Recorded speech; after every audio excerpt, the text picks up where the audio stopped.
Ya. Bismillahirrahmanirrahim. Assalamualaikum warahmatullahi wabarakatuh.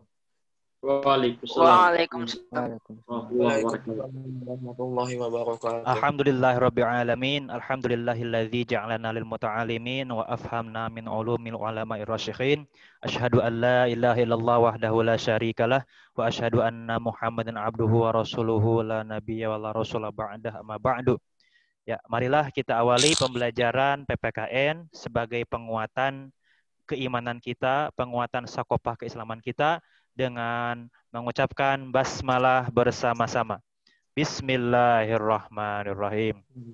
Ya, selanjutnya Bapak akan menanyakan kepada antum semua kabar hari ini. Ya. Apa kabar antum semua hari ini? Alhamdulillah, luar biasa. Allahu Akbar. Yes. Bapak doakan pula mudah-mudahan antum semua diberikan oleh Allah kesehatan. Ya, bagi antum yang kondisi saat ini sedang sakit, kita doakan mudah-mudahan Allah segera angkat sakitnya dan diganti dengan kesehatan yang sempurna, dan mudah-mudahan dengan sakitnya menjadikan kifarat atas dosa-dosanya. Amin ya rabbal alamin. Anak-anakku yang solih dan solihah, para calon pemimpin umat di masa depan, insya Allah kita akan melanjutkan pembahasan kita terkait dengan ide-ide yang membahayakan ideologi Islam. Ya, yang selanjutnya adalah membahas tentang liberalisasi. Ya, kemarin kita sudah membahas terkait tentang sekulerisme. Ya, sekarang kita akan membahas tentang liberalisme. Nah, liberalisme adalah tradisi politik yang didasarkan pada pemahaman bahwa kebebasan dan persamaan hak adalah nilai politik yang paling utama. Maka secara umum, liberalisme itu mencita-citakan suatu masyarakat yang bebas, dicirikan oleh kebebasan berpikir bagi para individunya. Paham liberalisme menolak adanya pembatasan, khususnya dari pemerintah dan agama. Nah, ini dikutip dari Wikipedia, ya. Bahwa secara definisi di sini bahwa liberalisme itu adalah upaya untuk memberikan pemahaman terkait dengan kebebasan, ya. Kebebasan apa aja? Ya, kebebasan dalam segala aspek, gitu. Ya, nanti akan dibahas apa saja yang menjadi kebebasan-kebebasan dalam liberalisme ini. Ya. Nah, kemudian liberalisme agama itu adalah memahami nas-nas agama, yakni yang bersumber dari Al-Quran dan As-Sunnah, itu dengan menggunakan akal pikiran yang bebas, ya, dan hanya menerima doktrin-doktrin agama yang sesuai dengan akal dan pikiran semata. Itu bahwa kondisi saat ini banyak sekali, ya, liberalisme terkait dengan konsep beragama, gitu. Bahwa bagaimana orang-orang liberal itu memahami terkait dengan Al-Quran dan hadis, ya, itu hanya menggunakan pemikiran, ya, yang bebas, begitu. Contohnya terkait dengan sholat, ya, sholat. Orang-orang liberal, sholat itu kan secara istilah ingat, kata mereka seperti itu. Nah, ketika mereka itu sudah ingat terhadap Tuhannya, gitu. Contoh misalnya ada adzan, nah, nanti adzan sholat zuhur, ya, gitu. Kalau sudah ingat waktu sholat zuhur, ya sudah, gitu. Dia itu sudah sholat, gitu. Itu orang-orang liberal berpikiran seperti itu. Jadi kalau sudah adzan, kemudian dia sudah ingat, oh iya, sekarang waktu sholat zuhur, ya sudah, nggak usah wudhu, nggak usah melaksanakan aktivitas gerakan dari mulai takbiratul ihram sampai salam, gitu. Itu orang-orang liberal, gitu. Bahaya nggak? Sangat berbahaya, gitu. Karena ini akan merusak pemikiran utuh terkait dengan akidah Islam. Nah, gitu ya. Kemudian terkait dengan jilbab, ya, terkait dengan jilbab, gitu. Orang-orang liberal memahami bahwa ketika menggunakan pakaian, gitu ya, asalkan tertutup, ya, tertutup, gitu, itu sudah dikatakan berjilbab. Contoh bagi seorang perempuan, bagi seorang akhwat, ya, yang dikatakan mereka itu menutup aurat ya cukup saja asal ditutupi begitu. Entah ditutupinya seperti apa, mau dibelat-belit ya, mau pakai kerudung yang seperti apa bebas gitu. Padahal dalam Al-Qur'an gitu, begitu gamblangnya apalagi disangkutkan dengan tafsir gitu ya. Dengan tafsir Al-Qur'an surah An-Nisa, kemudian surat Al-Ahzab gitu ya. Bahwa yang dikatakan kerudung itu adalah sampai menutupi wilayah dada gitu. Jadi tidak boleh kerudung tersebut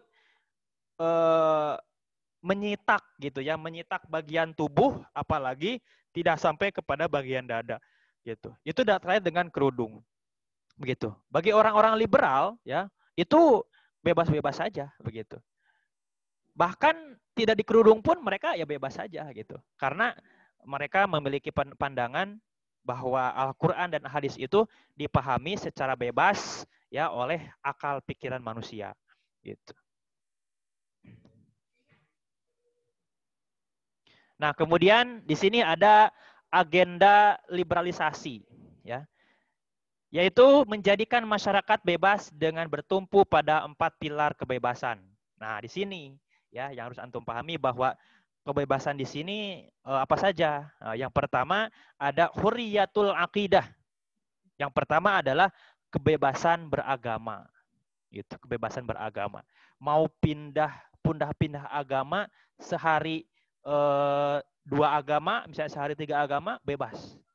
Gitu ya. Pagi-pagi meluk agama Islam, sorenya meluk agama Yahudi bebas. Gitu. Ya, bagi mereka sah-sah saja.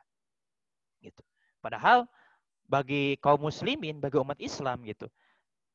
Orang yang murtad gitu ya, orang yang keluar dari Islam gitu ya. Itu ketika sudah didakwahi ya, disampaikan terkait dengan ajaran Islam yang sempurna dan paripurna, ketika memang dia masih menolak gitu.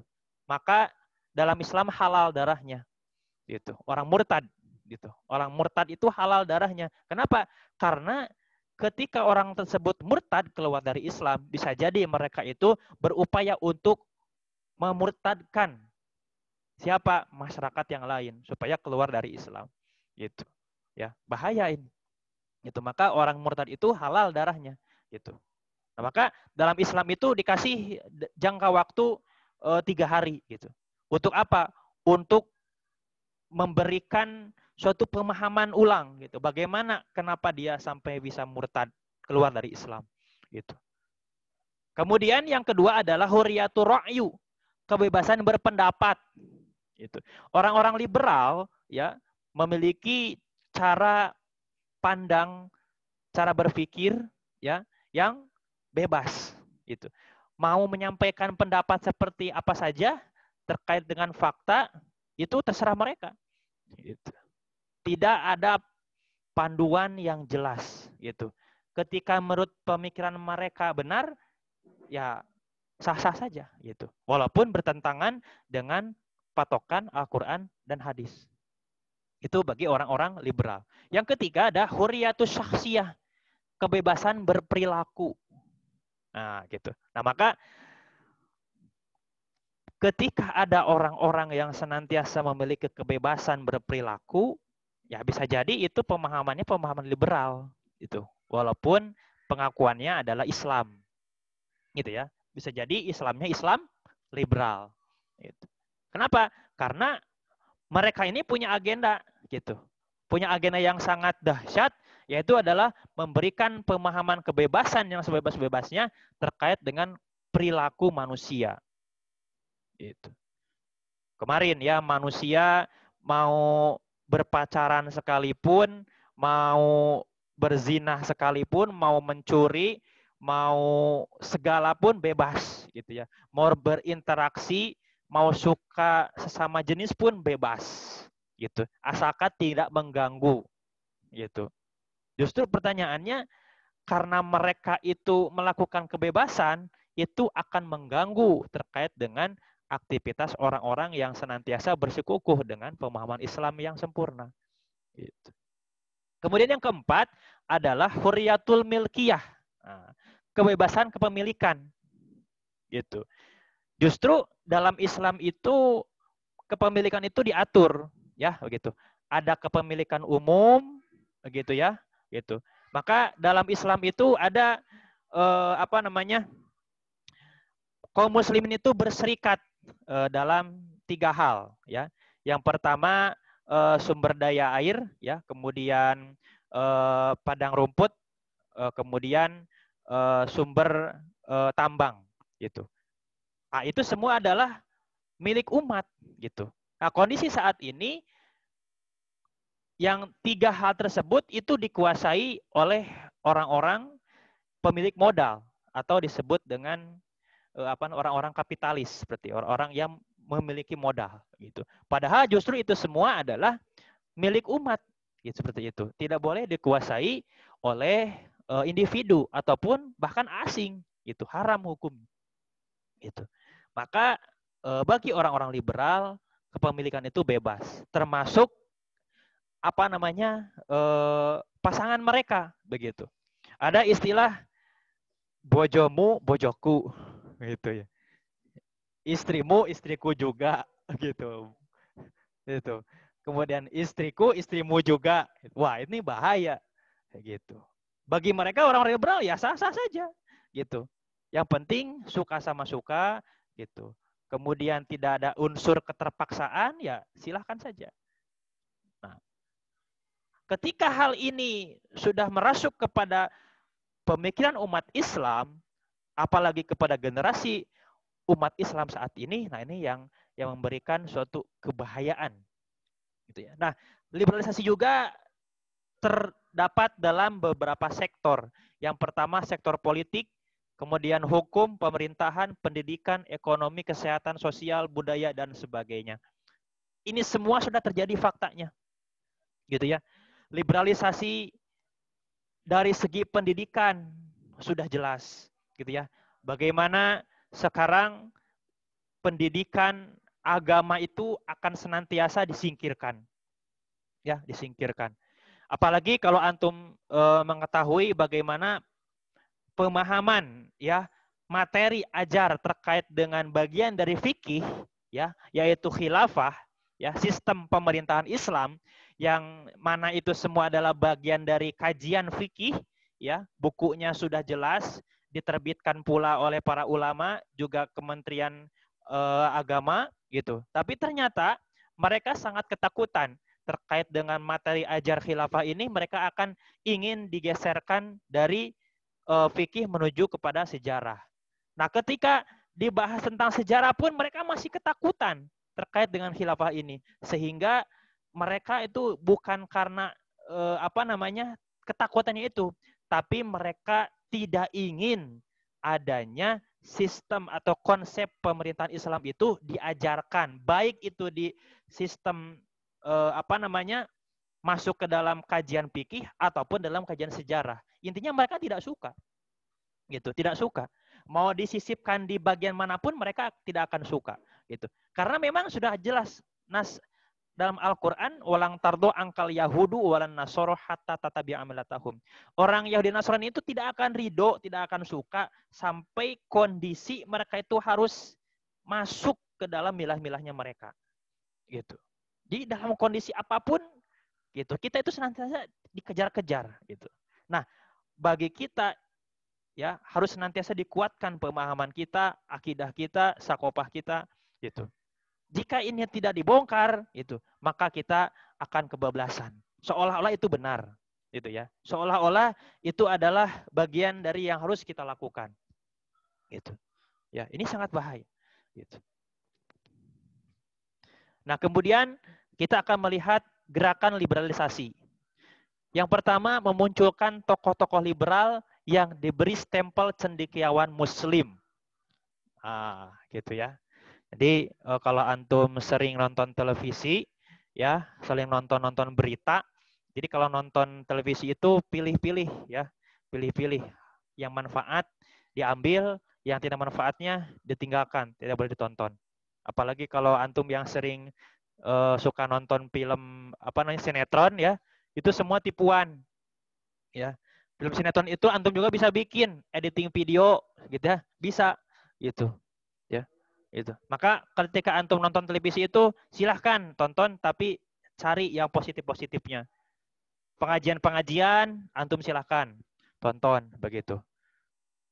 Termasuk berita pun sekarang harus disaring gitu. Contoh lah sekarang berita corona aja ya, begitu.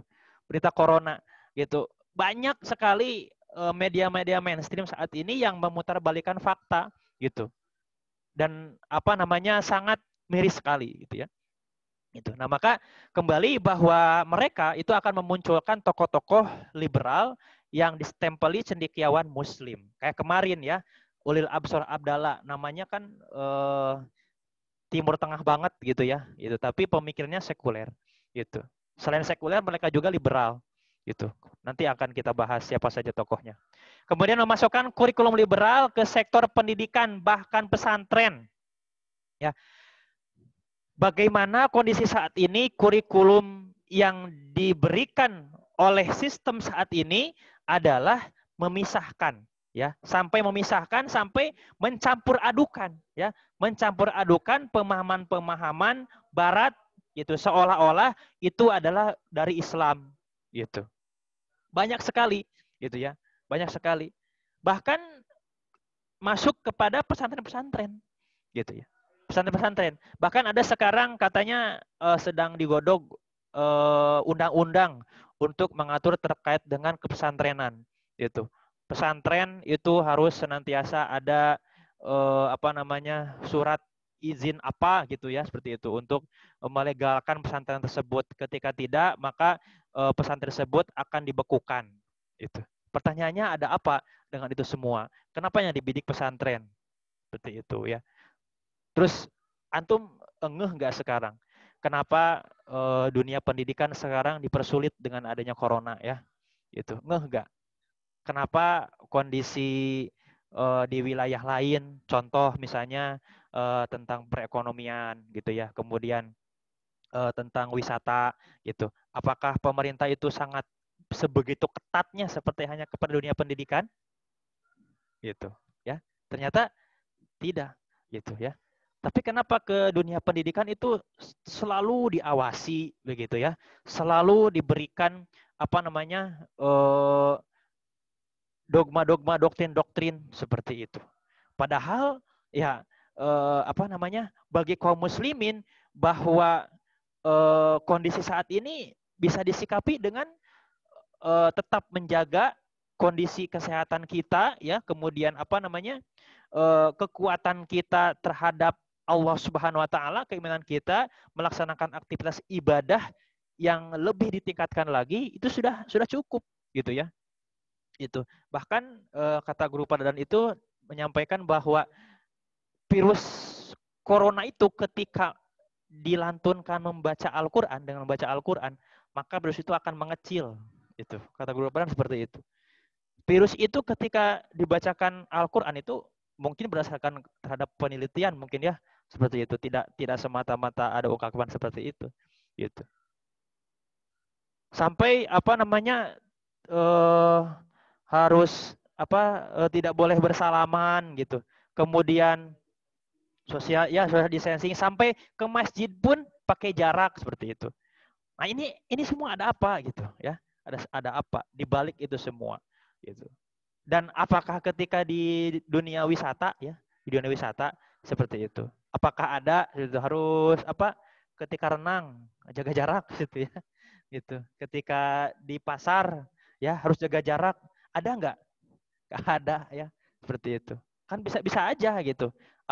Ketika antum misalnya di sekolah jaga jarak, ketika pulang ke rumah antum diajak sama umi abi antum ke Pangandaran, ya tetap aja sama aja gitu. Bisa jadi antum bawa virus biasanya ke sekolah gitu kan, gitu. Ya berbagai dilematis lah seperti itu.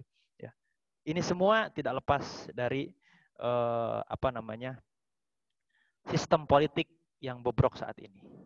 Ya. Kemudian membangun lembaga atau gerakan yang berhaluan liberalisme, LSM, institut atau advokasi. Ya, advokasi itu terkait dengan hukum, ya seperti itu. Nah ini ya tokoh liberal muncul lagi, namanya siapa? Ulil Absar Abdallah. Ya. Berarti beliau itu bukan hanya sekedar tokoh sekuler, tapi dia juga tokoh liberal. Nah, Ulil Absar Abdallah itu mengungkapkan seperti ini. Larangan kawin beda agama. Nah, gitu ya. Larangan kawin beda agama. Dalam hal ini, antara perempuan Islam dengan laki-laki non-Muslim, ya sudah tidak relevan lagi, kata Ulil. Gitu ya. Maka Quran sendiri tidak pernah dengan tegas melarang itu, karena Quran menganut pandangan universal. Universal itu umum, ya. Memang betul Al-Quran itu bersifatnya universal, tapi kan diperjelas lagi oleh apa? Oleh Al-Hadis, ditegaskan lagi oleh ijma dan qiyas, begitu. Nah, orang-orang liberal itu seperti itu, mengambil celah gitu ya untuk pembenaran gitu. Jadi mereka itu mengambil apa-apa yang dalam Al-Quran untuk dijadikan sebagai alat itu, sebagai alat ya, bukan untuk mengambil kebenaran dalam Al-Quran, tapi dijadikan sebagai alat pembenaran, sebagai dalih, bukan dalil. Gitu.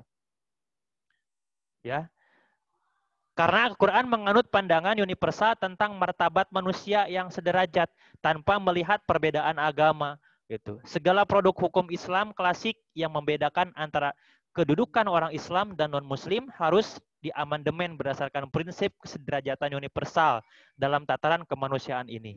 Nah, ini menurut Ulil itu bahaya ketika Al-Quran itu hanya sebatas mengatur terkait dengan sesama agama. Jadi dalam Al-Quran pun universal, sehingga kawin beda agama itu sah-sah saja seperti itu. Bahkan kan sekarang dilegalkan itu seperti itu. Banyak sekali muncul ulil-ulil yang baru seperti itu ya, begitu. Ulil Absar Abdallah yang baru begitu. Ketika ini antum tidak paham, tidak dibongkar, jangan sampai ini antum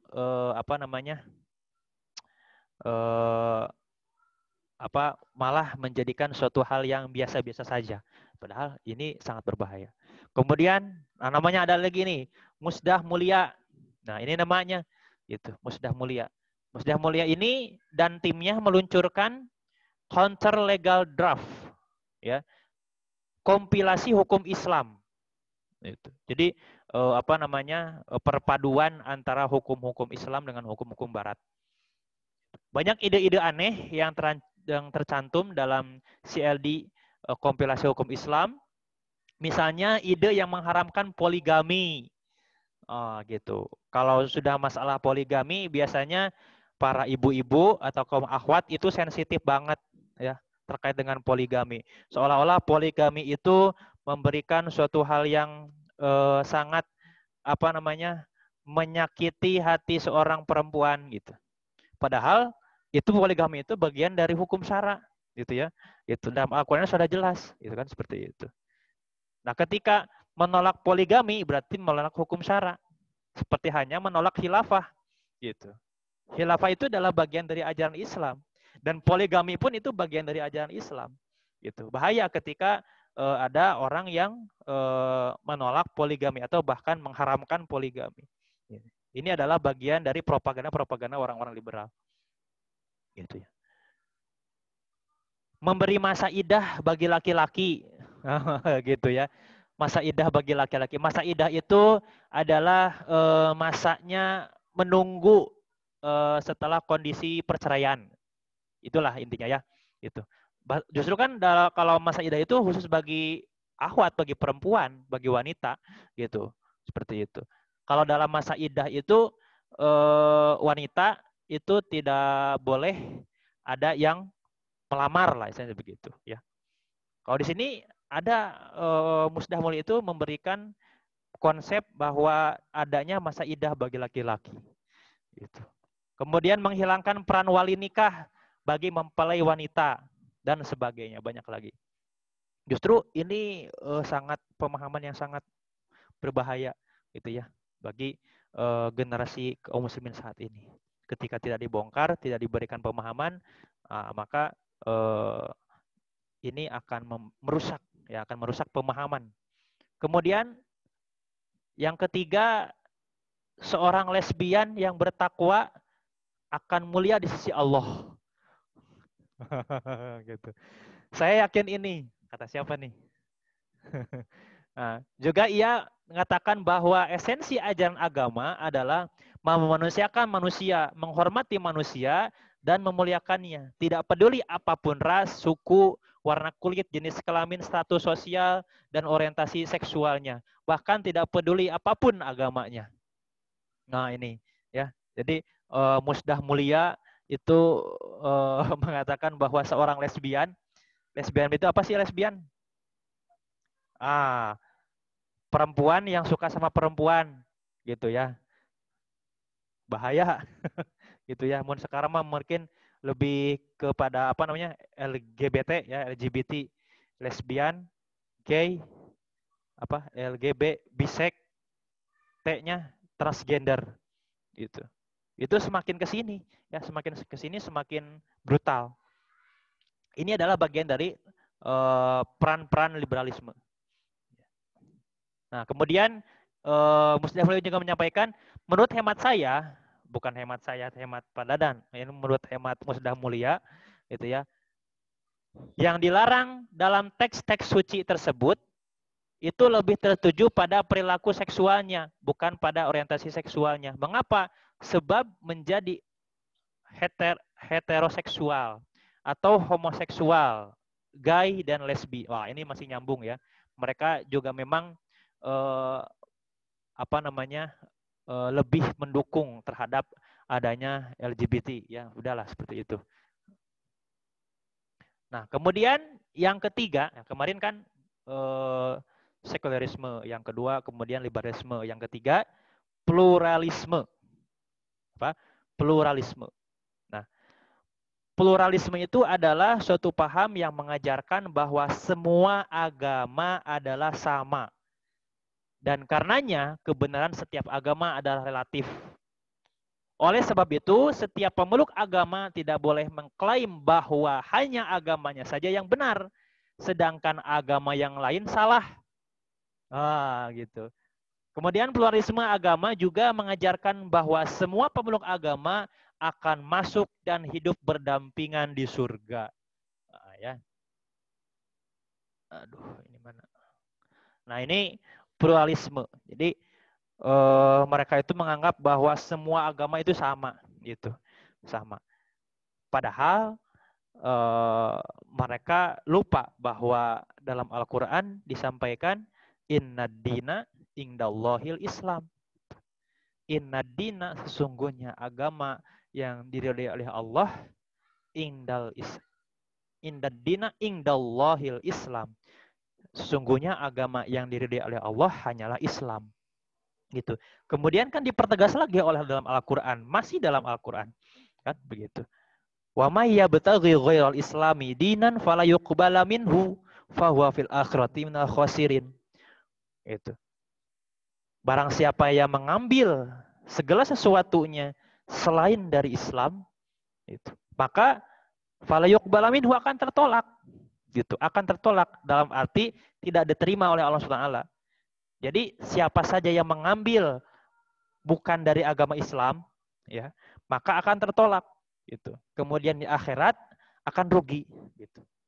Gitu. Jadi dari mana gitu kan dikatakan bahwa agama itu sama? Gitu. Kalau secara bahasa ya bisa jadi ya, secara bahasa bahwa sama-sama mempercayai betul. Karena agama itu ya suatu kepercayaan. Ya, gitu. Agama dari kata agama.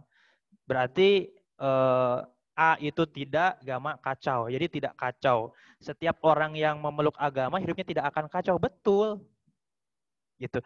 Maka kita harus senantiasa memiliki pemahaman bahwa konsep terhadap suatu istilah itu tidak boleh dipahami hanya sebatas konsep dari posisi bahasa saja atau istilahnya etimologi gitu. Tidak boleh memahami suatu istilah itu hanya sebatas dari pengertian etimologi atau bahasa saja, tapi harus ditinjau dari pemahaman syar'inya begitu, ya.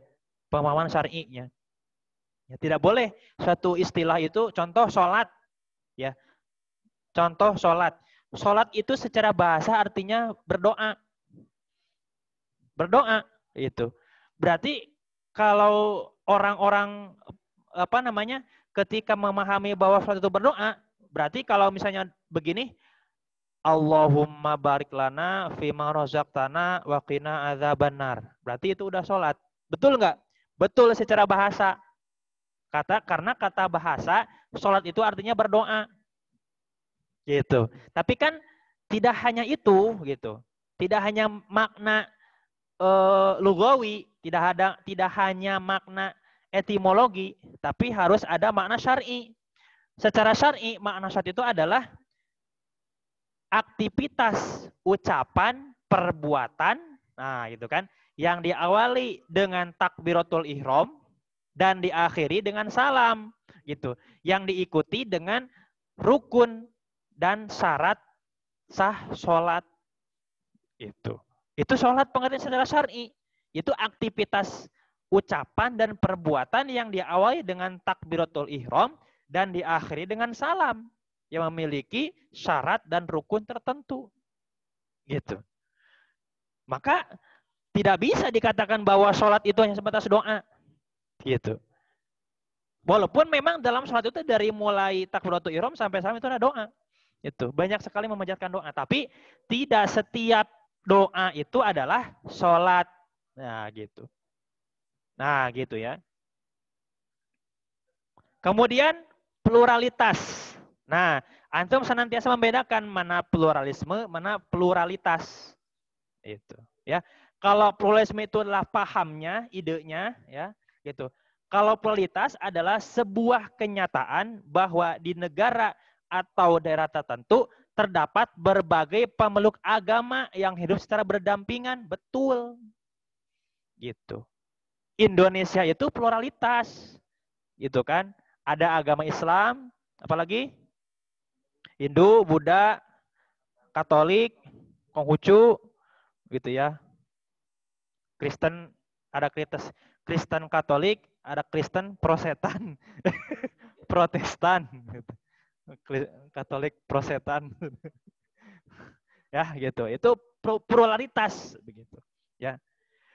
Jangankan di zaman kita, Rasulullah SAW pun berdampingan dengan orang-orang Yahudi, betul nggak? Betul. Bahkan Rasulullah SAW melarang, ya, para sahabat untuk mengganggu orang Yahudi yang senantiasa berdampingan hidup bertetangga dengan kaum muslimin sekitarnya, begitu. Haram untuk mengusik-usiknya, gitu.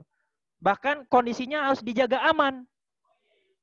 Begitu, ya. Itu di zaman Rasulullah SAW, gitu. Bahkan Rasulullah SAW pun setiap harinya itu dicaci maki oleh orang Yahudi buta. Pernah dengar ini cerita kisahnya? Gitu kan? Rasulullah SAW itu setiap harinya dihina, dicaci maki oleh orang Yahudi yang buta, gitu. Setiap orang Yahudi buta itu berada di pasar keramaian kaum Quraisy saat itu, yang dibicarakan adalah memfitnah Nabi Muhammad SAW, menceritakan keburukannya bahwa Muhammad itu pembohong dan sebagainya, gitu. Bahkan apa yang terjadi, Rasulullah SAW pun bukan memakinya, justru apa? Memberikan dia itu makan. Ternyata bukan hanya makannya langsung Bapak ini makannya, bukan. Apa yang terjadi? Disuapin. Bukannya disuapin, tapi makanannya itu apa dulu?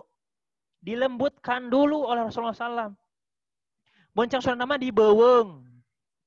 Dibeweng ku Nabi teh. Tahu dibeweng? Dibeweng teh makanan misalnya ya. Nah, misalnya makanan nanti di geuleuh cenah gitu. Nyante atuh da apa yang dikeluarkan oleh Nabi itu wangi, lembut dan sebagainya. Bahkan ada sahabiyah ya yang mengambil keringatnya Rasulullah SAW dijadikan minyak wangi gitu. Disatukan dengan minyak wanginya. Kenapa? Karena keringatnya Rasulullah SAW itu harum bagaikan minyak kasturi gitu. Ya. Nah ini apa namanya? Seorang Yahudi yang buta tersebut itu dipangbeuengkeun itu Rasulullah SAW, kemudian dikasihkan itu. Eta teh orang Yahudi yang senantiasa apa mencaci maki Nabi gitu. Gitu. Tapi ketika kondisi agama yang dilecehkan, itu Nabi tidak akan pernah diam. Gitu. Ketika didakwahi tidak selesai, maka jalan terakhir adalah perang, jihad. Gitu. Maka Nabi itu tidak pernah marah ketika pribadinya dihina. Gitu. Nabi SAW tidak pernah marah ketika pribadinya dihina. Tapi Rasulullah SAW sangat marah itu ketika agama Islam ya itu dihinakan, dilecehkan. Itu. Bahkan ada seorang wanita muslimah yang hanya disingkapkan jilbabnya oleh orang Yahudi, gitu. Kemudian orang Yahudi tersebut mengadu kepada Rasulullah SAW, maka apa yang dilakukan Rasulullah adalah perang, gitu. Perang.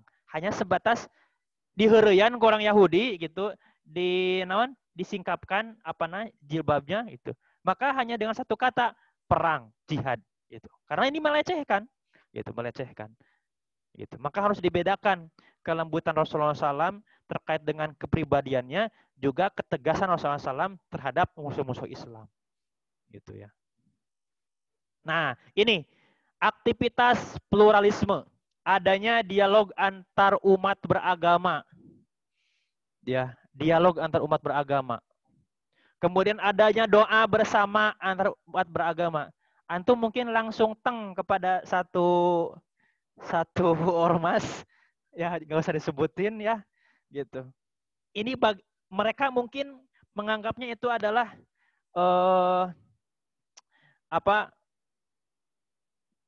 solidaritas mungkin ya, seperti itu, atau istilahnya menghargai sesama umat beragama, apa istilahnya? Toleransi, gitu. Toleransi ya, menghargai sesama agama, umat beragama. Tapi bukan itu yang dikatakan toleransi, gitu. Dalam Al-Quran yang sangat simpel sekali ayatnya, yaitu dalam Quran surat Al-Kafirun, ayat terakhir, lakum dinukum waliyadin. Untuk mula agamamu, berarti semua aktivitas agama mereka silahkan mereka lakukan. Dan untuk kula agamaku, maka semua aktivitas agamaku, yakni agama Islam, yang dilakukan oleh kaum muslimin. Tidak serta-merta sebagian kaum muslimin mengikuti aktivitas agama mereka, kemudian sebagian mereka mengikuti aktivitas kaum muslimin. Itu haram hukumnya. Kemudian suatu saat beribadah di masjid, nah ini ya, dan suatu saat ikut serta mendukung perayaan umat agama lain. Ini bagian dari aktivitas pluralisme. Kemudian mengucapkan selamat kepada pemeluk agama lain yang melakukan perayaan agamanya. Contoh, punten, selamat hari Natal, selamat tahun baru Masehi. Ingat, ya, tahun baru Masehi itu bukan tahun barunya umat Islam. Ya. Antum ngerasain nggak? Punten, kemarin ketika tanggal 1 Muharram, hari Jumat. Hari Jumat ya? Masih ingat hari Jumat? Iya, Pak. 1 Muharram, ya, hari Jumat ya. Ramai enggak? Tiisen ya. Tiisen. Itu. Ditambah lagi kondisi corona gitu ya. Tiisen bisa gitu. Padahal 1 Muharram gitu ya. Tidak meriah seperti hanya tahun baru Masehi ya, dan wah seperti itu. Tapi antum sadar enggak siapa yang merayakan tahun baru Masehi? Orang Islam. Orang Islam. Itu.